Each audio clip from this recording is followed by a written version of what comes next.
when I was in high school, I had in my head I was going to go into biomedical engineering. Like, I don't ask me where that came from, but I ended up going to two schools as well, but mine was a little different. But I Yeah, I was about to remember, say, like, biomedical is completely different from what you do now. yeah, no, because like I originally looked at biomedical and the engineering route specifically because I guess it sounded cool because I wanted to make prosthetics. I wanted to work with people who had lost limbs and take stem cells out of their bone marrow, different things like that, and make prosthetics that their body wouldn't reject. And not just like lost limbs. I mean, of course, when you get into the stem cell side of it, you're looking at heart valves and things like that. But I was like, yo, that sounds really cool. I think that's what I'm going to do. And applied to schools that had the program. And the school that I ended up going to first and ultimately graduating from, I went and talked to the advisor at my orientation and I was like, this is what I want to do. And she was like, okay, what'd you get in AP calculus? And I was like, I didn't do AP calculus. And she was like, that's fine. Well, what'd you get in advanced functions? And I was like, I didn't do advanced functions.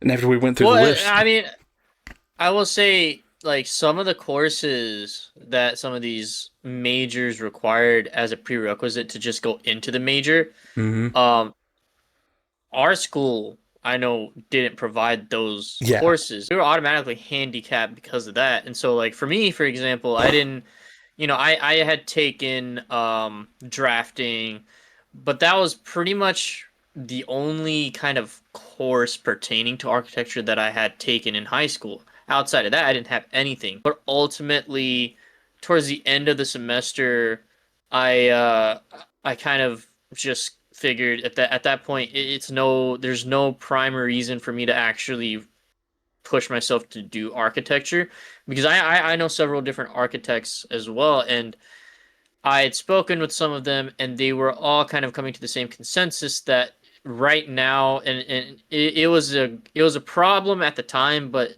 especially in current day, it's a relatively big problem.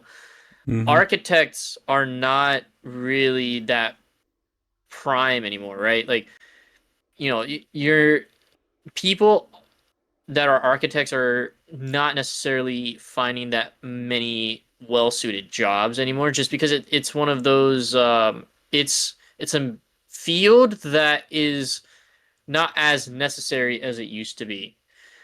um and I'm not saying that as architects are not useful in that career.